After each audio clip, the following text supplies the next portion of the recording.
Scorpio, this is for you, Scorpio. Para to sa mga Scorpio.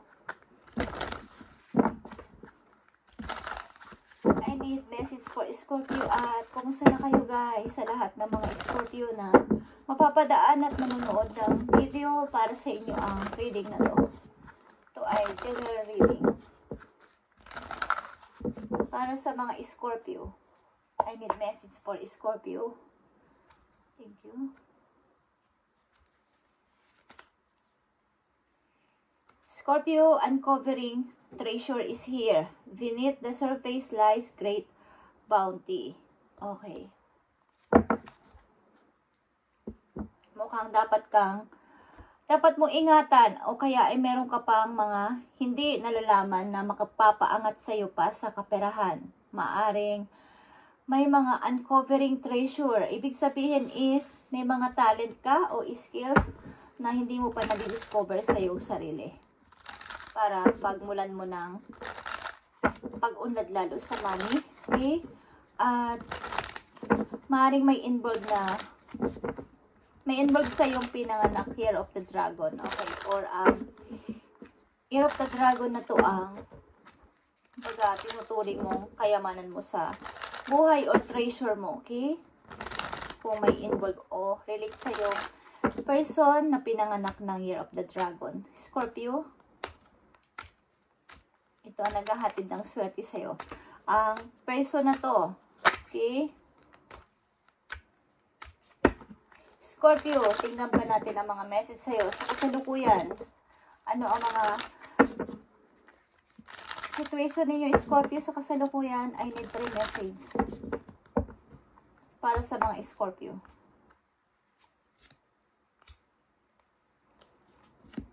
Para sa mga Scorpio na nandito sa reading. Okay? Masaya ang puso ninyo sa kasalukuyan, maybe. Masaya ang inyong nararamdaman sa kasalukuyan, Scorpio. Tingnan natin ang message para sa inyo.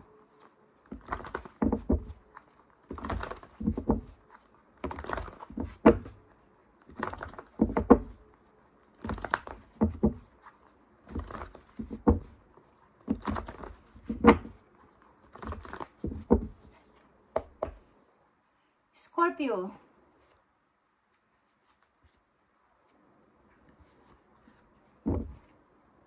yeah. Kayo ay nandito sa kasalukuyan nyo na kayo ay in love, guys. Maaring masayangin yung heart. Okay, unang message sa inyo, Scorpio. Four of Pentacles is here. Okay? Yeah. Partnership and alliance. Mukhang ilan sa inyo ay still holding sa nakaraan o may gusto kayong balikan galing sa nakaraan. Isang person na nakapartner ninyo.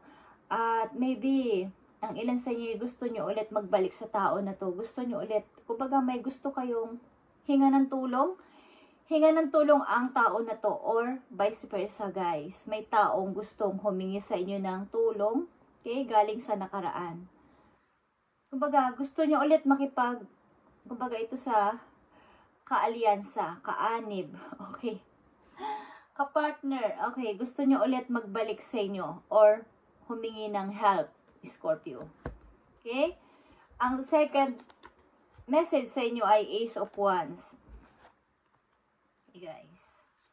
Nandito ang rest and rejuvenate, Scorpio, and reverse. Ang ibig sabihin nito ay marami na kayong napaglagpasan. Kumbaga, mga 4 months ago, 4 years ago, andyan kayo sa gulong-gulo ang inyong paligid. Gulong-gulo din ang inyong, kumbaga, gulong-gulo ang isip ninyo sa mga nangyari sa inyong buhay, sa inyong situation. But this is a reverse and meron ditong Ace of Wands.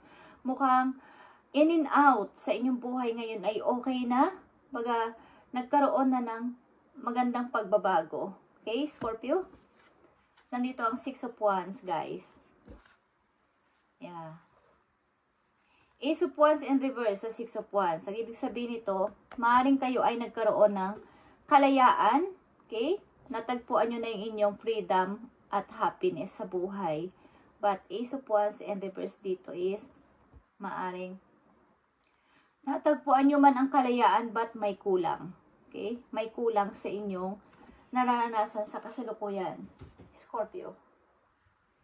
Maaaring kayo ay nasa relasyon sa ngayon, guys. At kung nasa relasyon kayo sa ngayon at love na love nyo ang tao na to sapagkat kayo ay masaya ang heart, is ito ang message ko yun sa inyong dalawa ng person na to. May tao sa inyong nakaraan ang gustong humingi sa inyo ng help o parang kahit hindi na sa isang love relationship ay parang tulong, okay, or makipagkaibigan against sa inyo ang tao na to. Tingnan natin. Kung kayo ay nasa relation na sa ngayon, Scorpio, tingnan natin ang message dito sa inyo ng yung person. Sa inyong dalawa ng yung person. Thank you. Signs. Watch out for signs leading you to true love. Okay. Mukhang kayo talaga ay in love sa isa't isa na kung sino man tong iyong karelasyon sa ngayon is in love kayo sa isa't isa, Scorpio. At titignan pa natin ang mga message dito sa partnership and alliance. Bakit andito ang partnership and alliance? Galing ito sa nakaraan na may gusto ditong humingi ng help. Maning ikaw or your person na galing sa nakaraan is may gustong humingi ng tulong o gusto ulit makipagkaibigan sa inyo, guys. At dito sa rest and rejuvenate and reverse and ace of wands and reverse. Okay, partnership and alliance, Queen of Arrows. Isa itong person na hindi mo na kinakausap, guys. Okay, sa energy ng Queen of Arrows o Queen of Swords. Mukhang ang tao na to ay tinanggal mo na sa iyong buhay or hindi mo na kinakausap o wala na kayong connection, but ang tao na to is still holding at gusto sa iyo ulit makipagkita or something, makipag-usap or makipag-partnership again. Kung ano mang gusto niya sa partnership na to is maaring pag nagkita kayo, pag pinayagan mo magkita kayo is doon nyo malalaman ang nangyari. Okay, maaring wala na kayong pag-uusap ng taon to. Rest and rejuvenate and reverse. Okay. Napagligtasan nyo na to, guys. Ito ay heartbroken or third party. Maaring mga nakaraan yung taon, buwan is ito yung inyong kalagayan. Nagpahinga kayo, nag-healing, at gulong-gulo kayo sa inyong sarili at sa paligid niyo, but dahil sa nangyaring ito, okay? Dahil sa broken heart na to. At dito sa Ace of Wands in reverse, temptation, okay? Sa itong temptation para sa'yo, na nagkaroon ka na ng freedom, like I said, Six of Wands, nagkaroon ka na ng freedom and kalayaan, papunta sa iyong happiness, nag-forward ka. Okay? Isa itong, maaaring ito ay third party, guys. Sangkot kayo sa third party. Okay. Tingnan natin ang may payo sa iyo dito sa healing energy. Guys, Scorpio.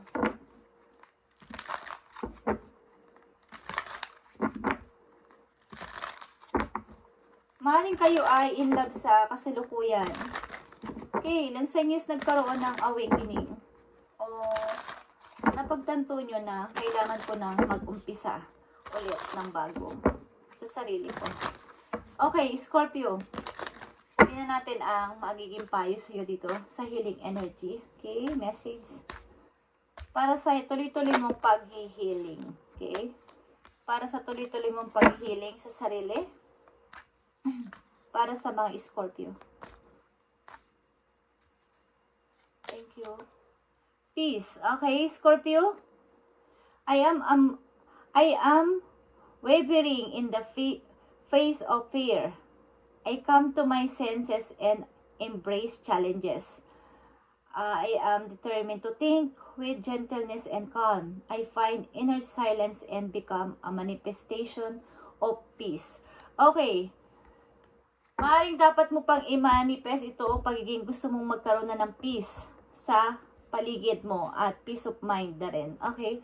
Ito yung dapat mong gawin is magpatuloy sa pagkakaroon ng pag-healing pa. More healing pa, Scorpio. At maaaring determinado ka na maging kalmado sa naging situation mo sa iyong past, okay? Meron kang pag nananahimik ka, inner silence mo, okay?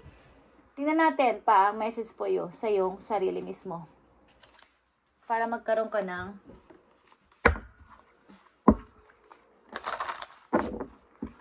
idea. Okay, Scorpio. Maaaring nakalaya ka na dito. Ano naman tong pinagdaanan mo na to. Maaaring ito ay toxic relationship or third party. Okay, Scorpio? Tingnan pa natin ang message dito. Masaya ka na maybe sa iyong kasalukuyan sa iyong lovers. Okay. Tingnan natin. Ito ay energy ng maaaring fire sign or Gemini, guys. Okay? Tingnan natin. Message for Scorpio. Okay, Sun is here and nagre-represent to ng energy ng Leo, okay? Kung dealing ka sa Leo, paint the sun back into your sky. Okay, guys. Ito ang message for you, Scorpio. Okay. Kumbaga, ibalanse mo ang mga nangyari sa iyong buhay at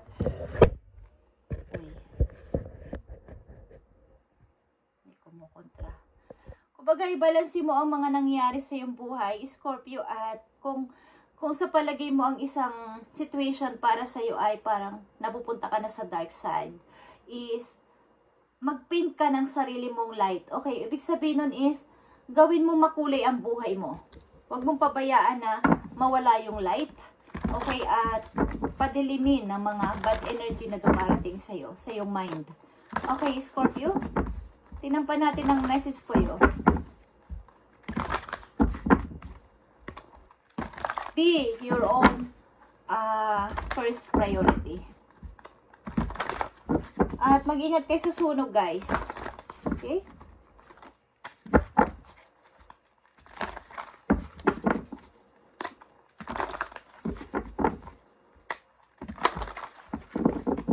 Tingnan pa natin ang mga messages for you, Scorpio. Message for Scorpio. I need message for Scorpio. Thank you, Spirit. Okay, 6 of Raphael is 6 of Cups, guys. Embrace your inner child, new friends or relationship, children or childhood. Okay. Ibig sabihin, huwag mong panatilihin na pag minsan ay para kang boring or para kang nalulungkot, huwag mong i-stay ang sarili mo doon. Kumbaga kung ilan sa inyo is nasa nasa edad na is pinipilit na lang magmukmok, pinipilit na lang na huwag lumabas. Kung nasa edad na kayo is huwag niyong panatilihin na nandun lang kayo, okay? Marami pa kayong madidiscover na parang, uy, may talent pala ako sa ganito, okay? So, kumbaga, magbalik tanaw kayo sa inyong mga kabataan. Okay? Huwag niyong panatilihin na nasa edad na ako, ayoko nang magsaya, ayoko nang umismile. Okay. So, maaari din na tinatawag kayo ng pagkakataon na malayo kayo sa inyong family. Meron naman kayong probinsya. Kung pwede lang is, umuwi kayo paminsan-minsan sa inyong province para kumbaga ma-connect nyo again yung inyong yung mga childhood na kaibigan nyo, naging kaibigan nyo dati, mag-reunion kayo, okay, sa inyong lugar dati, okay? Kumbaga, wag nyong i-stay o kayo mag-stay doon ng matagal kapag nararamdaman nyo na kayo ay para ng naboboring or nalulungkot. Wag nyong pabayaan na walang light ang inyong paligid, okay? Yung parang nandun na lang kayo na hindi na kayo magsasaya. Kumbaga, ayaw nyong palaguin pa ang inyong sarili. Okay? Scorpio? So, ito ang inyong message today, Scorpio, at maaring napaglagpasan mo na to. At nandito ka sa kasalukuyan mo na ikaw ay in love at maaring kung hindi ka pa in love sa ngayon, may paparating na tao para sa'yo. At sa energy to ng maring fire sign or Gemini, okay? Na talagang nag-aalab yung damdamin nyo sa isa't isa. Kumbaga, pareho kayo ng nararamdaman sa isa't isa. Maaaring ang tao na gustong magbalik sa'yo ay still holding pa rin sa'yo at maaaring wala na kayong connection o wala na kayong usap-usap, but kailangan niya ulit ng partnership. Okay? At maaaring napagligtasan mo na to, itong mga gulo na to sa buhay mo sa iyong mga nakaraan. At sa ngayon na ikaw ay nagpapatuloy at masaya yung heart mo sa ngayon. Okay? Pag minamanifest mo yung peace, okay? Sa buhay mo sa ngayon. Yung magkaroon ka ng peace of mind at tahimik ang paligid. Tahimik lang, smooth lang ang flow ng sitwasyon sa iyo sa ngayon sa kasalukuyan. Thank you and God bless, Scorpio.